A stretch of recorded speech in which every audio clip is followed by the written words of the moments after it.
June 7th, 2014. 102,000 people are packed into the stands at Belmont Park.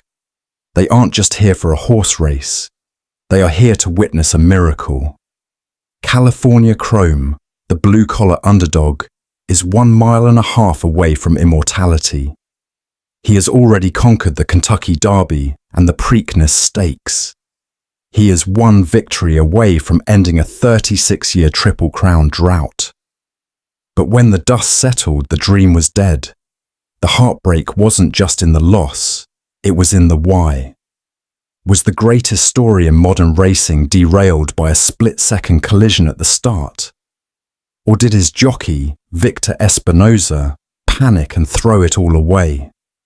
When the race ended, the owner, Steve Coburn, didn't hold back, famously calling the result a coward's way out. It was a moment of pure, raw emotion that polarized the entire world of sports. To understand this disaster, you have to understand the horse. California Chrome wasn't a product of the elite, multi-million-dollar breeding empires. He was the son of a $10,000 mare, owned by two average guys, Steve Coburn and Perry Martin, who were living out a real-life fairy tale. The entire country had fallen in love with him, not just because he was fast, but because he was us. He represented the idea that in America, with a little bit of heart and a lot of grit, anyone could climb to the top of the mountain. But in the winner's circle that day, the dream turned into a nightmare. For a decade, the debate has raged among fans and experts alike. Was it a bad trip? A fluke accident that robbed him of his rhythm? Or was it bad tactics? A masterclass in how not to ride the Belmont. Today, we are going to the tape. We are breaking down every stride and every decision that cost a legend his place in history. This is the race that still haunts horse racing. To understand why California Chrome failed, you first have to understand the beast he was trying to conquer, the Belmont Stakes. They call it the graveyard of champions for a reason. At 1.5 miles, it is significantly longer than any other race these 3-year-olds have ever run in their lives. It's an endurance test that doesn't just ask a horse to be fast. It asks them to be a marathon runner while sprinting at full speed. Most horses hit a physical wall at the 1.25 mile mark, where their lungs burn and their legs start to turn to lead. Throughout history, the Belmont has crushed the dreams of legendary horses who arrived with the Triple Crown on the line, only to see their stamina vanish in the final quarter mile. The track itself is massive, and the long, sweeping turns are unforgiving. Unlike the Kentucky Derby, which is a chaotic dash, or the Preakness, which is a tactical battle, the Belmont is a war of attrition. You don't win the Belmont by just having the most heart. You win it by having the perfect strategy and the energy to spare. For California Chrome, this wasn't just another race. It was the ultimate test of physical limits. And as we would soon see, that extra distance was where the strategy either succeeded or fell apart. Heading into the starting gate on that afternoon in June, the atmosphere was thick with expectation. For the first time in over a decade, a horse had captured the public imagination in a way that felt like a national event. California Chrome was the heavy favourite, and for the fans in the grandstands, he was the inevitable conclusion to a dream. He had demolished the field in the Kentucky Derby and shown grit in the Preakness. The logic was simple. If he could run that well on those tracks, why wouldn't he cruise to victory here? The media was in a frenzy. The betting public had hammered his odds down to 7-5, and the horse looked fit, sharp, and ready. But with that hype came a mountain of pressure, specifically for the man in the saddle, Victor Espinoza. For a jockey, there is no greater weight than the eyes of a nation watching you guide a Triple Crown hopeful through the final, most grueling half-mile of their life. Every movement of the hands, every shift in weight, and every decision to either conserve energy or move to the front is scrutinized by millions.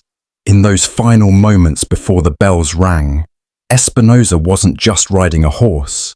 He was carrying the hopes of two humble owners and the expectations of an entire country. He knew that one wrong move at this distance, on this track, could turn a hero into a footnote.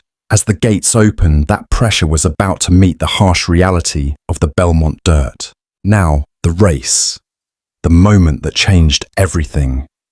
From the very first heartbeat of the Belmont, the plan began to unravel. As the starting gate swung open, California Chrome broke cleanly.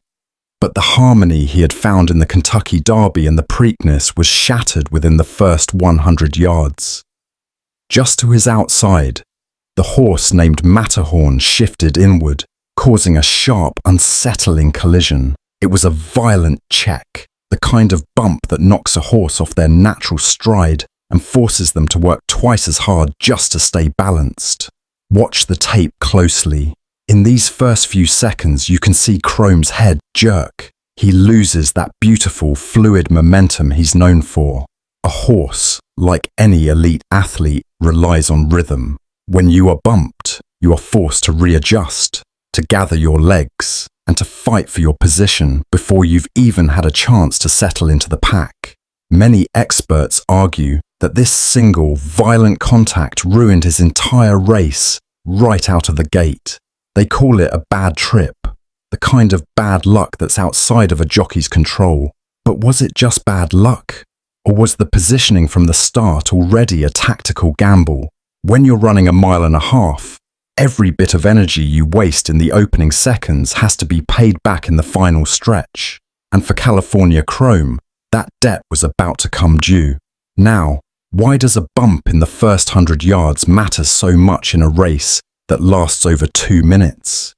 To understand this, you have to look at the physiology of the horse. A thoroughbred at this level is a finely tuned machine that operates on a razor-thin margin of oxygen and energy. When California Chrome took that hit from Matterhorn, it wasn't just a minor inconvenience, it was a total disruption of his oxygen intake. He had to abruptly change his gait to regain his balance, and in doing so, he engaged muscles he wasn't planning on using until the final turn.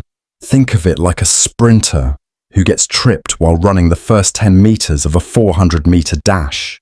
You aren't just losing your spot in the pack, you are flooding your system with adrenaline and lactic acid before the real race has even started.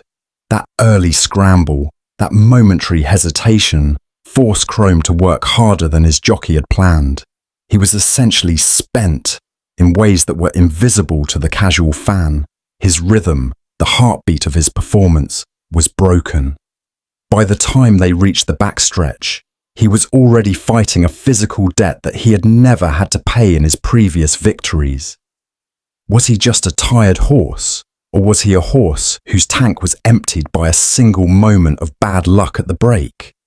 The numbers suggest he was struggling much sooner than anyone wanted to admit. Now we move from bad luck to bad math, the pace. In the world of horse racing, speed fractions are the heartbeat of the race. They tell you exactly how much energy a horse is burning at any given quarter-mile marker. When we look at the early fractions of the 2014 Belmont, the picture is a messy one.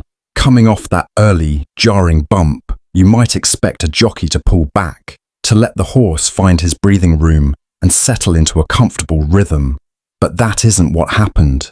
Instead, California Chrome and Victor Espinoza stayed right in the thick of a fast, demanding pace. They didn't hit the brakes. They challenged for the lead, forcing the issue against horses that had far more tactical energy left in the tank.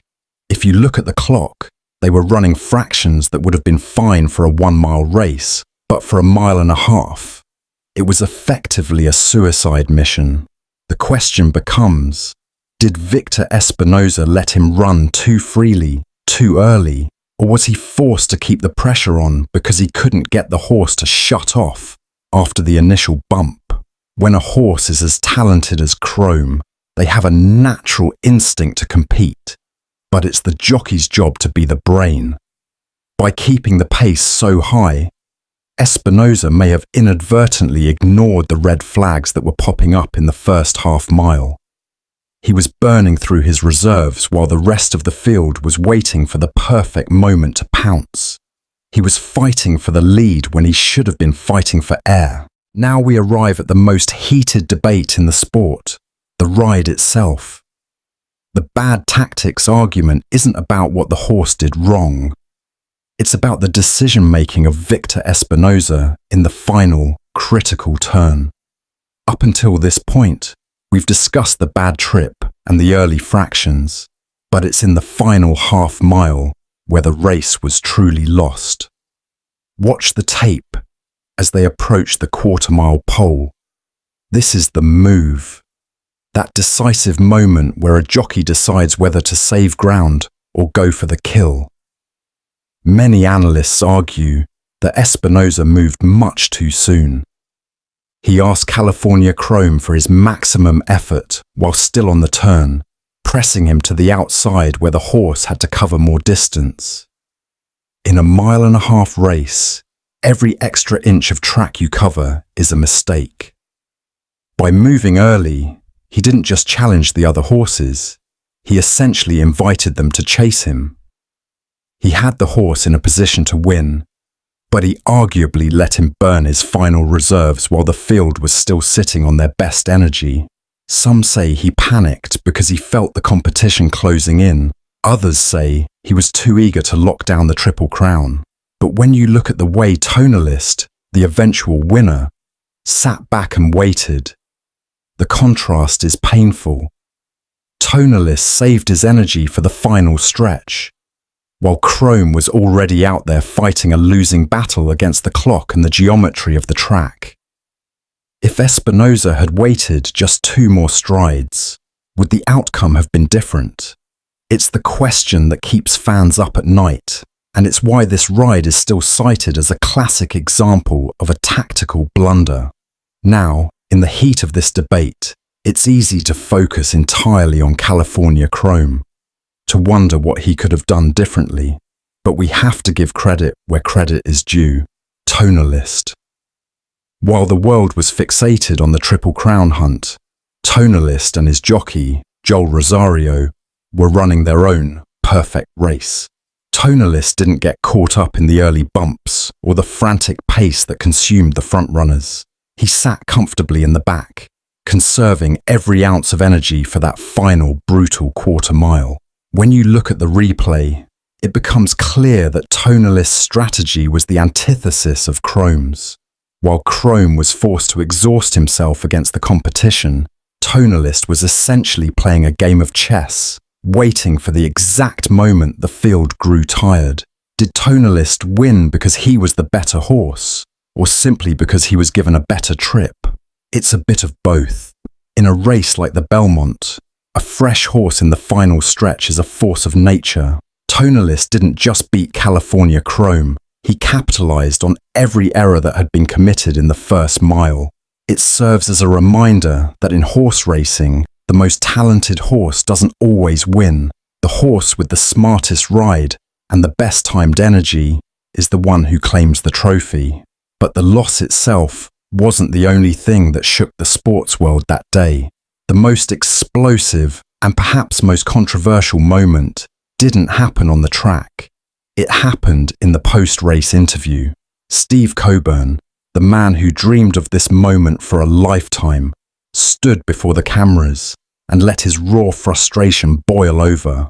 He didn't just accept defeat, he attacked the system. He famously lashed out at the other owners, claiming they took the coward's way out by skipping the Kentucky Derby and the Preakness to wait specifically for the Belmont. To the racing purists, it was a display of bad sportsmanship. To the fans of California Chrome, it was a man speaking the truth for all of us. Coburn's outburst wasn't just about a lost trophy.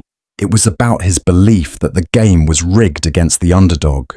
He felt that while his horse had fought through the grueling gauntlet of the first 2 legs of the Triple Crown, The other horses had simply been handed a fresh start against a tired champion.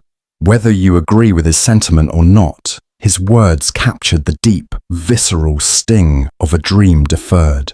In that moment, the 2014 Belmont Stakes stopped being a race and became a proxy war between the elite racing establishment and the blue-collar, common man. It's a moment that, even a decade later, still defines the legacy of this loss. The echoes of that loss didn't fade with the setting sun at Belmont Park. In the decades since, the racing community has remained deeply divided. Ask any veteran trainer or track analyst, and you'll get two very different stories. On one side, you have the luck theorists, those who point directly to that opening second bump from Matterhorn. To them, the race was a fluke, an unforced error by the outside horse that mathematically removed California Chrome from his winning stride. They argue you can't blame the rider for a physical interference that shifted the entire race's gravity. On the other side of the aisle, you have the tactical purists. They argue that a championship-level jockey like Victor Espinoza is paid to navigate the unpredictable, not to just ride the perfect scenario. They contend that while the bump was unfortunate, it was the subsequent decision-making, pressing the pace, burning the horse, and making the move on the outside that truly sealed the fate of the horse. They don't see a victim of bad luck. They see a tactical gamble that didn't pay off. It's the ultimate what-if of the sport. If you ran that same race 100 times, would the result always be the same? Or did the human error that day outweigh the bad trip? So where does the truth actually lie? After analysing every frame, every fraction, and every desperate move at that final turn, my verdict is that it wasn't just one thing. It was the perfect storm. The early bump from Matterhorn was undoubtedly a bad trip that forced California Chrome to exhaust his mental and physical reserves far too early. But a true champion's ride requires the ability to adapt when things go wrong. By pressing the pace and making that wide early move, Victor Espinoza gambled on the horse's raw talent instead of his stamina. Ultimately, it was a tactical error born from the pressure of the moment. He pushed a horse that was already wounded and in the grueling distance of the Belmont. That was a mistake he couldn't recover from.